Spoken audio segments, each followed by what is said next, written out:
Cześć, z tej strony Alek. Dzisiaj pokażę wam walki gladiatorów.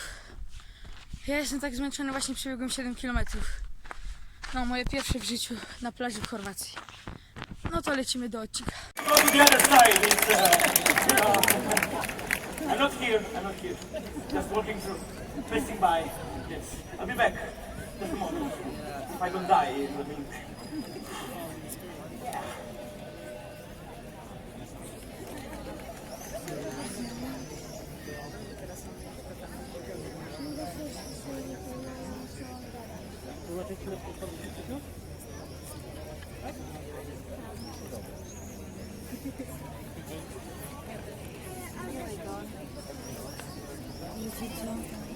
To jest wszystko nagrywane, żeby nie było żadnych takich głupek z naszej strony, bo chcę, żeby był głos tutaj. Żebyście do mnie jakoś nie krzyczeli.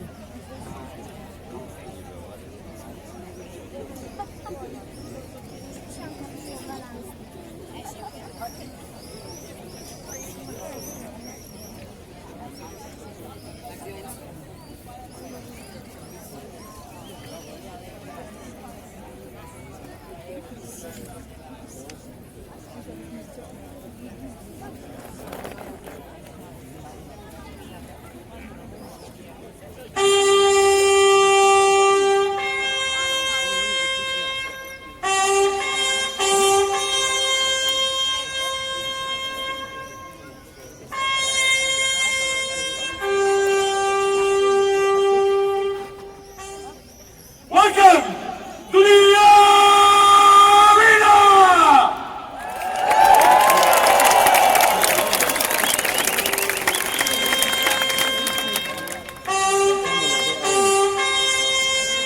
I will be your proeco, your harbinger, and your host during the grand ceremonies on the occasion of the opening of this magnificent amphitheater!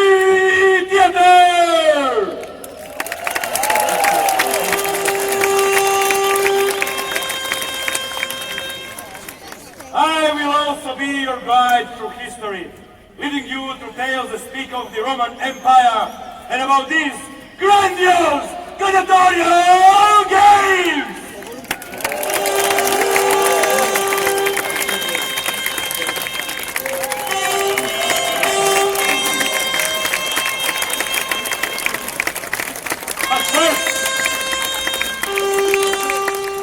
But first, let me introduce you our minds. They will help me tell you the story of the Roman arenas.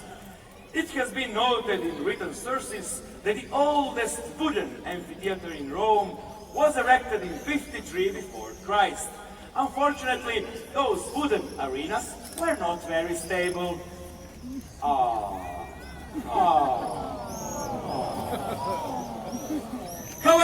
However, the first stone amphitheaters made of stone were built at Pompeii and Capua, and those arenas made of stone were very strong. Good arena, nice arena! The erection of this amphitheater began in the middle of the 1st century. The finishing touches being ascribed to the famous emperor Titus Flavius Vespasianus, which I will be playing. Thank you.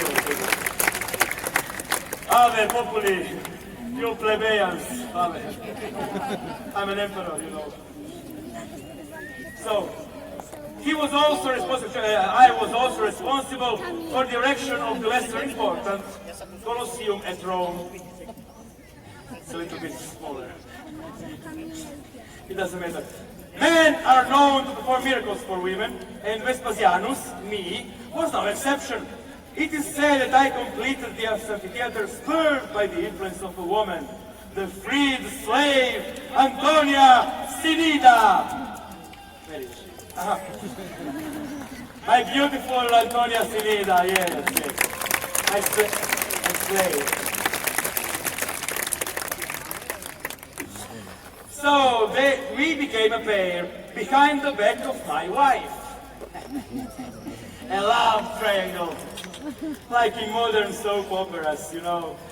I was from the imperial family, and my love was an ex-slave. Also, yes, we are also told that she worked for imperial authorities as a secretary. It's so typical, you know. Yes, but our relationship could not be formalized due to differences in rank. However, after the death of my wife,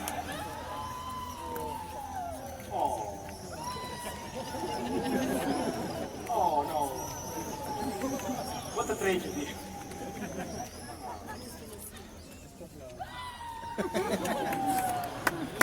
She took her time to die.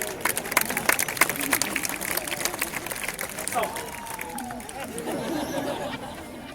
after the death of my wife, is she dead? Okay, she's dead. So after the death of my wife, I brought Antonia to my home. And it is said that, as in any home, women support 3 corners of a house, while the men support only one. But we do a great job. Just like that, you know. We men. All right. But Antonia must surely have influenced me by saying, "Oh, come on, Titus, darling. Let's complete this little unfinished arena that stands like a sword in this beautiful town by the sea." And that was how I probably gave in. Not to mention that I surely drew an immense amount of pleasure from this ostentatious display of power in front of my subjects. Yes, please, arena, complete. Very nice, arena. Big applause. Don't forget I gave the orders. It's my thanks to me. But I can see him coming, our real emperor. Here comes Titus Flavius Vespasianus! Everybody, greet the emperor! Ave Imperator! Everybody, Ave Imperator!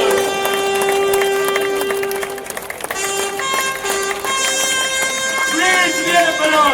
Or you will finish in the arena! Ave Imperator! More! Ave! No! Let's make the aura for the emperor! Yes! I say Ave, you say Ave! Ave! Go! Go!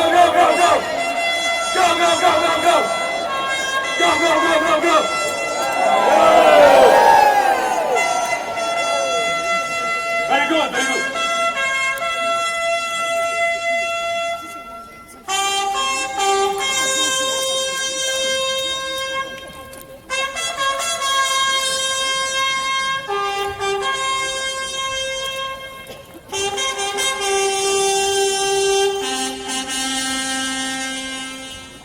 Now then, we are somewhere between the 79 and the 81.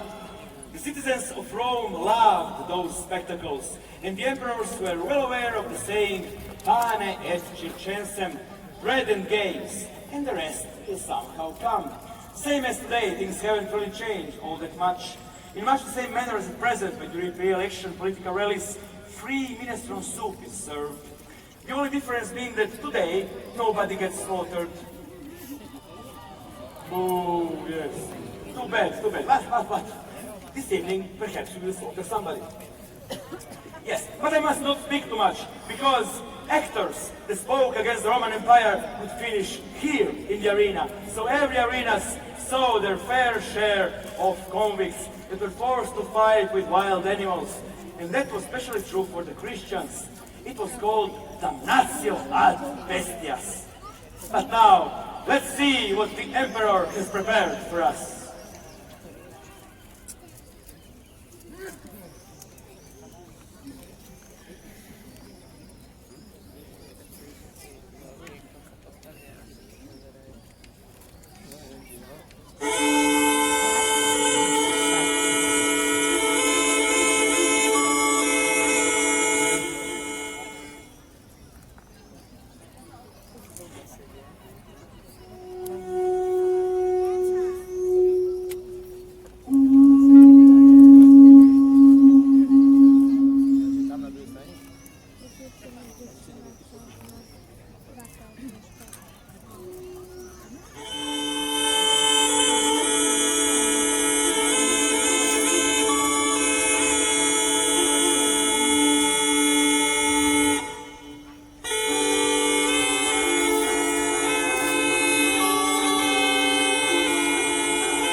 The spectacle began already in the morning. Wild animals were first on the program. They were hunted, and then there were divinaciones, the combats with wild animals. Here comes the mighty lion, the king of the jungle, the fear of the savannah, the killer of the arena. Yes.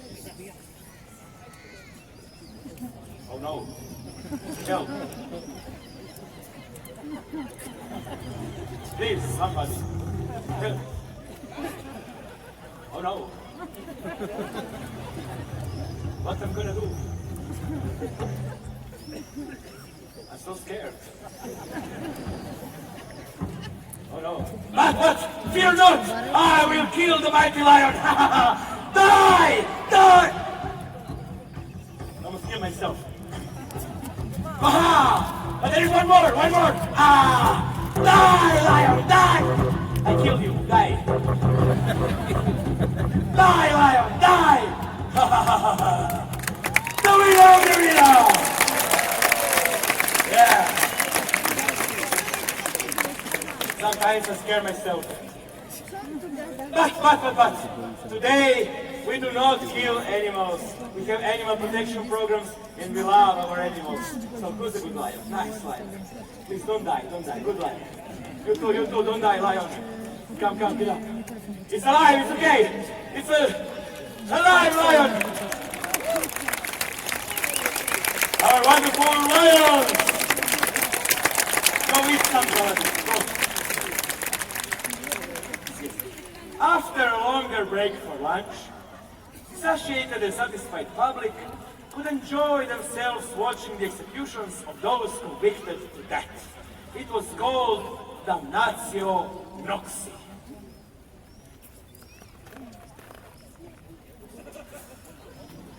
Sometimes the Romans were a very imaginative lot, which resulted in criminals being confronted with professional gladiators or with wild beasts. And sometimes, they were also given arms, surely a sign of the Roman largesse. Of course, this did not apply to all the convicts. That would be too fair. A single gladius would be placed in the middle of the arena. And whoever got to it first had a chance to fight for the life or death. But mimes, please. This is no more a matter of a joke. It's a matter of life or death. Ladies and gentlemen, damnatio gladiators!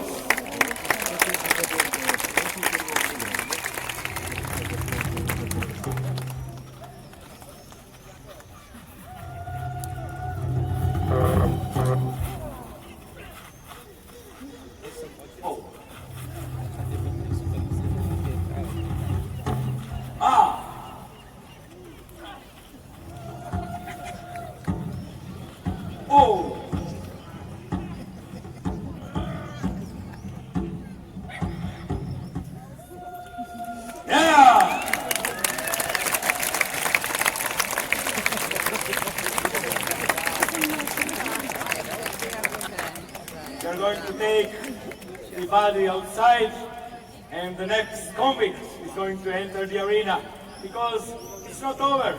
They're condemned to death and to die here in the arena. So here comes the next one.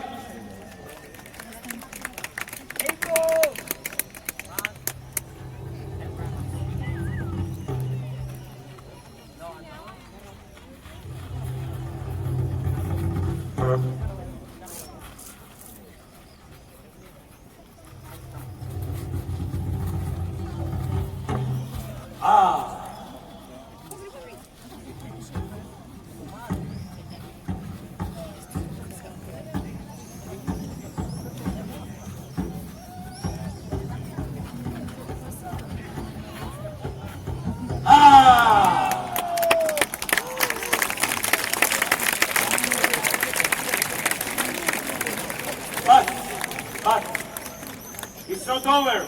Don't you fool yourself. He, after all, is just a slave. He was condemned to die here in the arena for your own pleasure. So, after they fought each other, a professional gladiator would enter the arena to finish the job.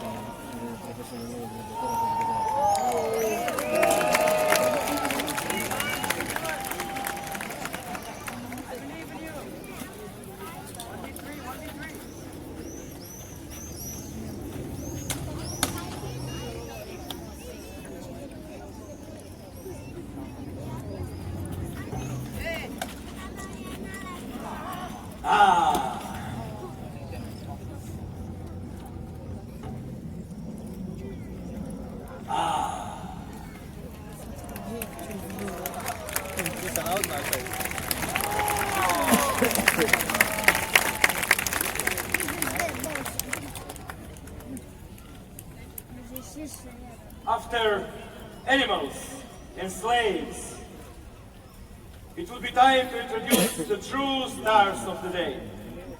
It was in the afternoon hours that gladiators would enter the scene in the amphitheater. This could also have included reconstructions of historical or mythological events in order to further glorify the Roman state. They fought in pairs or in larger groups, wearing costumes and fighting with different types of weapons. Also different types of scenery was used to conjure up the proper ambience. As if that was not enough, they also found a way to reconstruct maritime battle by flooding the arenas. It was called naumakie.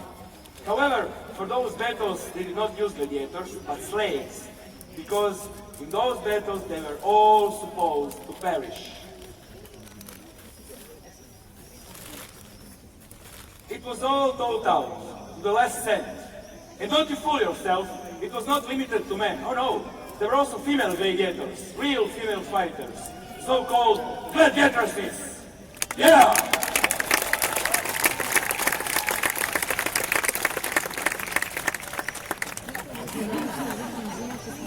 No. Mines. No.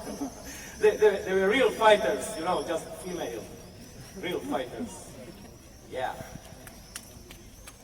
Much better. All right, let's go on.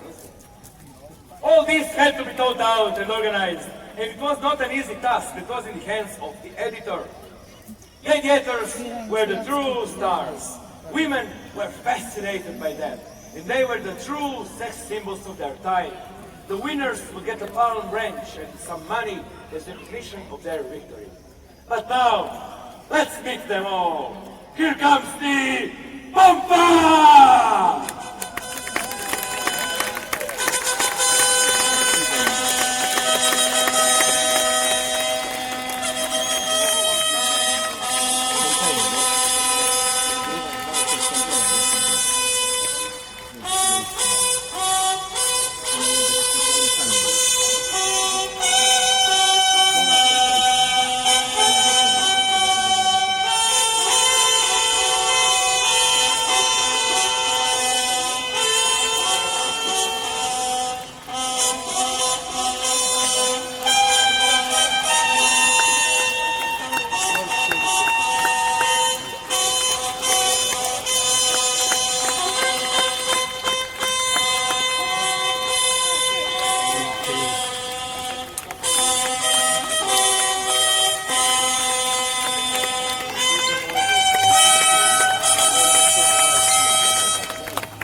Present them to you.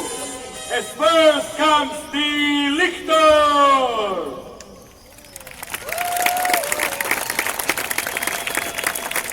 Then the tubicines.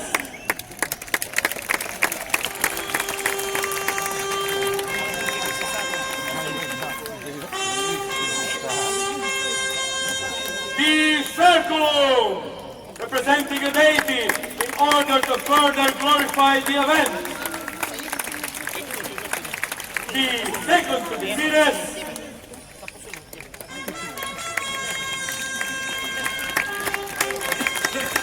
and the stars of today's show, our gladiators!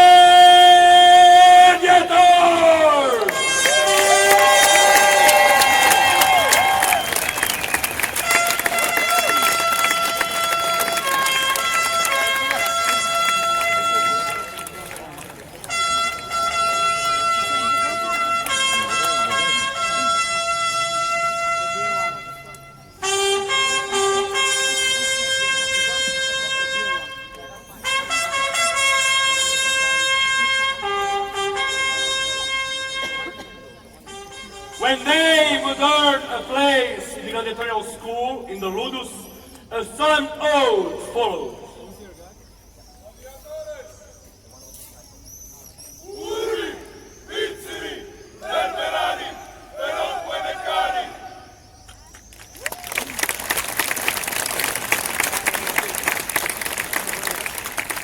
Which means to endure burning with fire, shackling with chains, to be whipped with rods and killed with steel. Now, they will also have a ritual greeting. We are just waiting for the slaves to place their armors and equipment in front of our gladiators.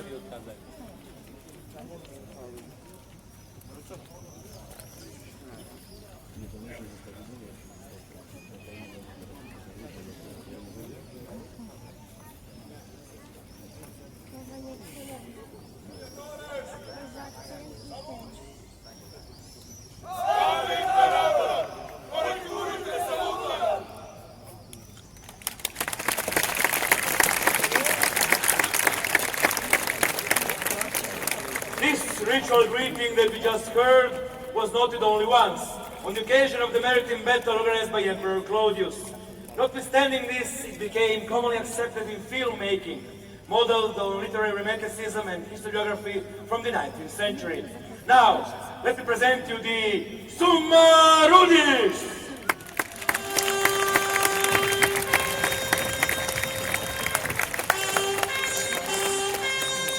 He is the judge that can stop the games if some of the equipment is damaged.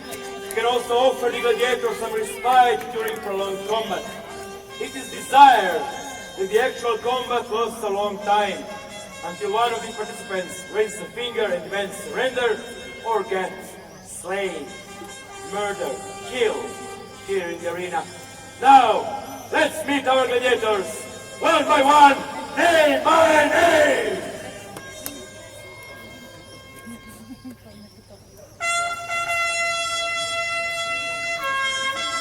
Warriors!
gladiators from the spectacular gladiatorial school in Puli. And let me tell you, our gladiators in the gladiatorial games in Rome for 2 years in a row won the title of the best gladiators in the world! Gladiatores! Gladiatores! Gladiatores! Now, gladiators, prepare for combat! And while our gladiators prepare for their combat, it's time for you to learn some of the rules of the game. In order for you to participate, you must know some things. If a combatant should wish to surrender because he is disarmed or rendered immobile, the emperor would, with the positioning of his hand, deliver the verdict, either mercy or death. The word for mercy is misso. So let's try all together. Misso! Okay, now all together. The word for mercy is misso. Misso! Better. However, if you are here to see blood, you should yell Jugula! So you are not here to see blood. Jugula! Much better. The first fight that we will see is a fight between two same type of gladiators, so-called principes. The principes is a demonstrational type of gladiators. They will be fighting with a wooden sword called rudis, and they will be showing you the techniques of their day-to-day training. It was training taken from the military. So, our fighters are Orfolemos,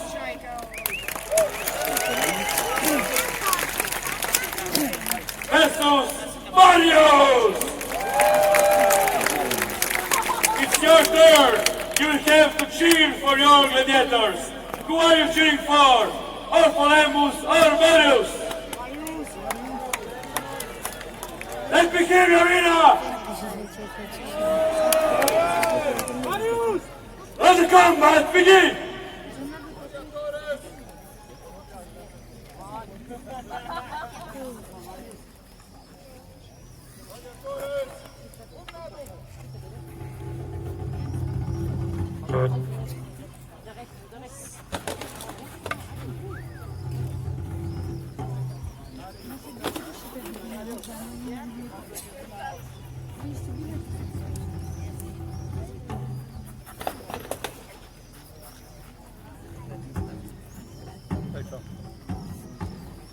Come on, Arena! You are too quiet! Let me hear you!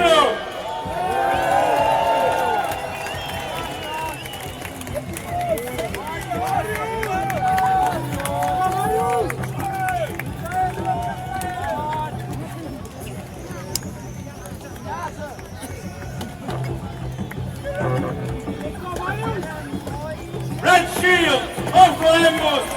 Yellow shield, Marius! Let me hear you, Arena!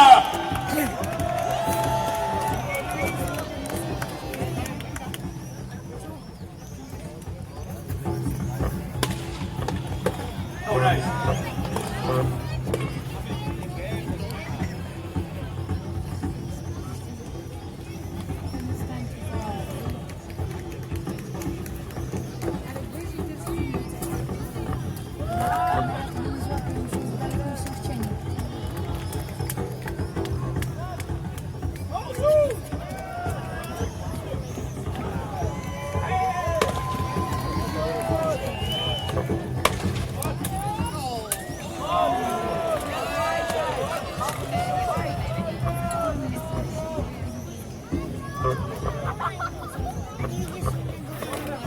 Yeah! Come on, come on!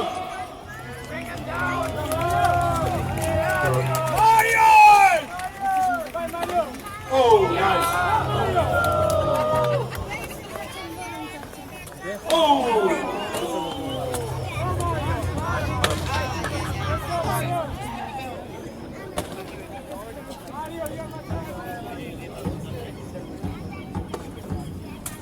Oh, oh.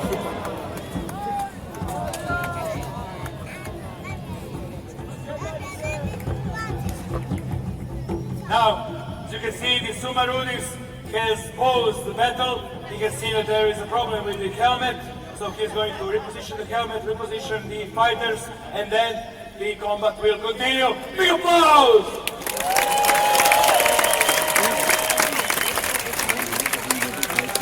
Let me tell you that all the fights that you will be seeing here tonight are real. Nothing is arranged. The outcome is unknown.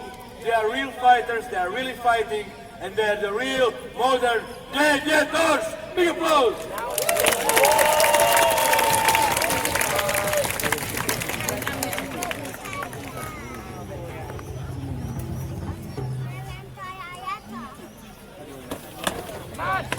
Nice, nice.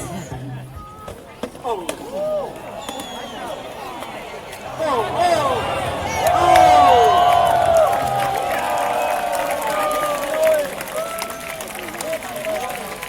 It's over, and the winner is Walka.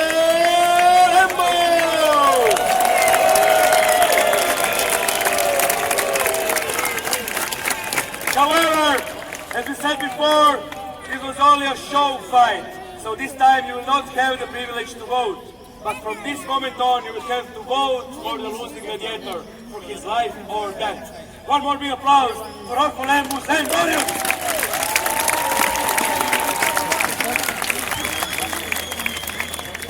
Our next two fighters are going to be Epulon and Kister!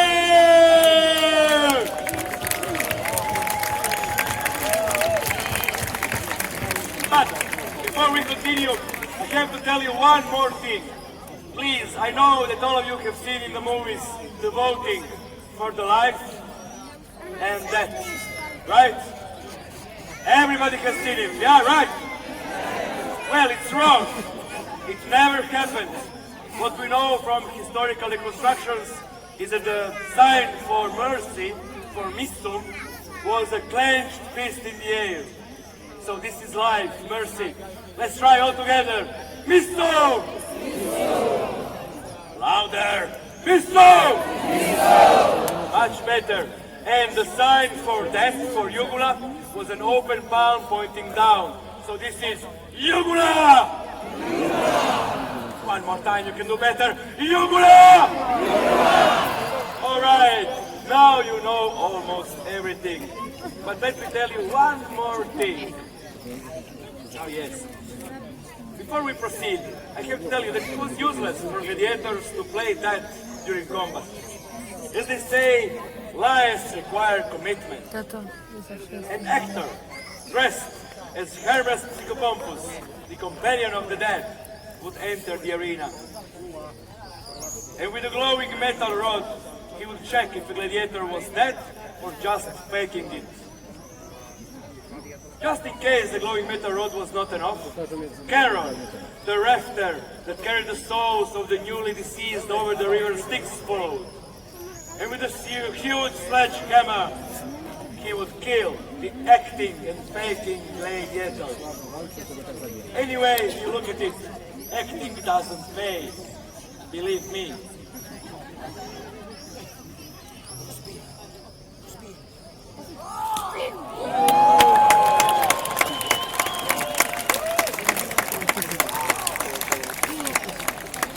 Yeah, so that watermelon is really dead.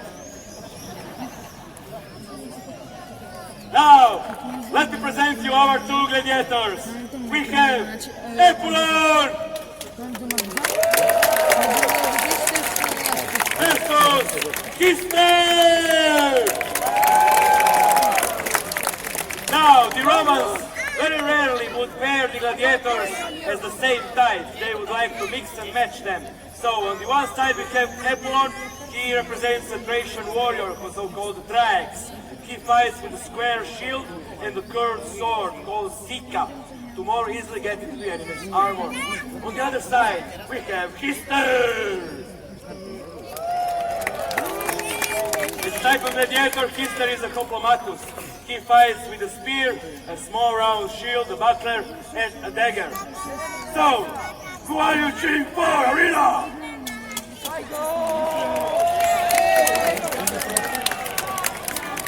Let the combat begin!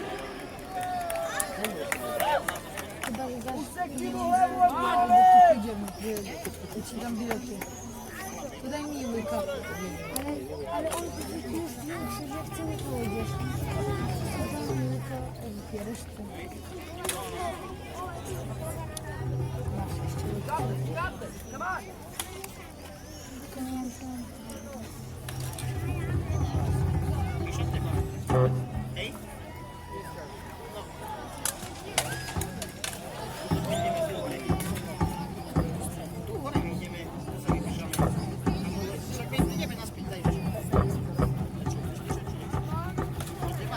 Come on, Arena, let me hear you!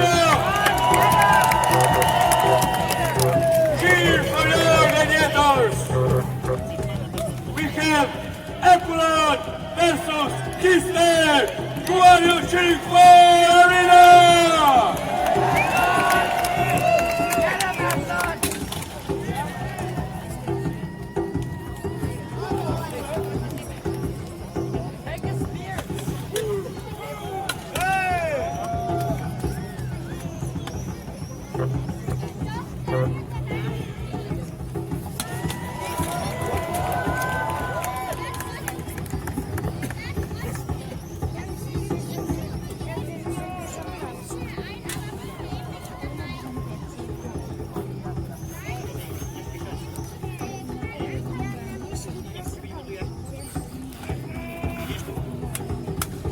Nice.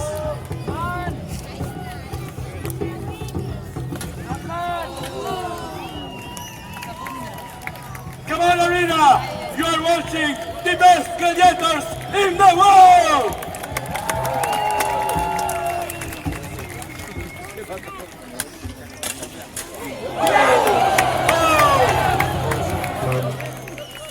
As you can see, the Sumarudis is going to separate them because he just slipped. No killing blow was given. He's going to reposition them, and then the fight will continue.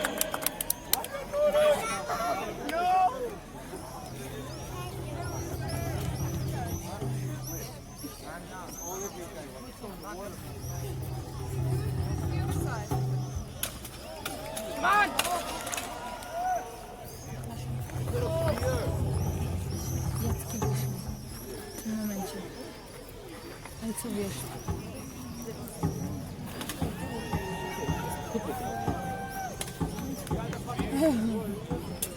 Who are you cheering for?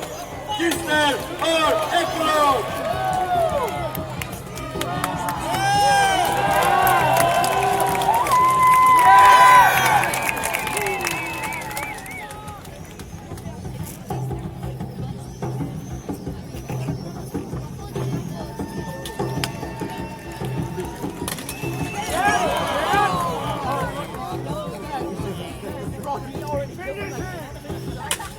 Oh, nice.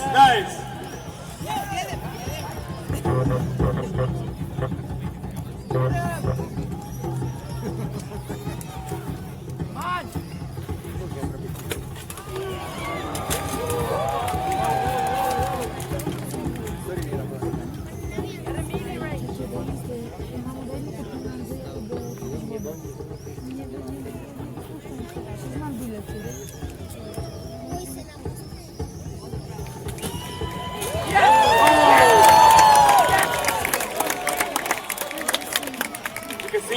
Kisner fell down again. However, there was no killing blow. So the Sumarud is going to separate them, reposition them, and the fight will continue. Epulon versus Kisner! Trochę mi to zajęło.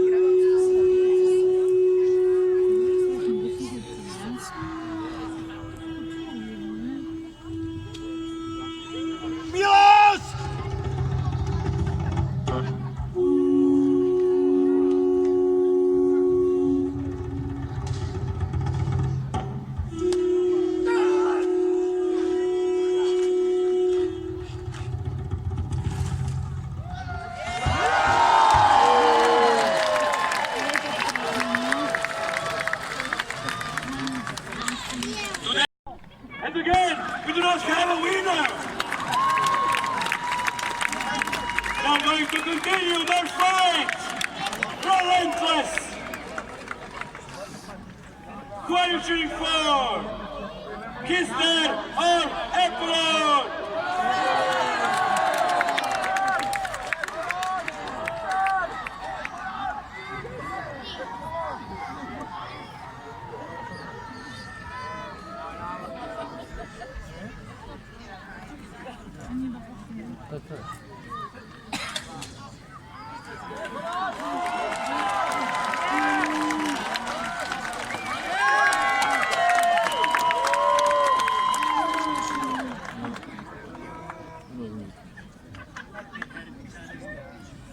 Zamolić się.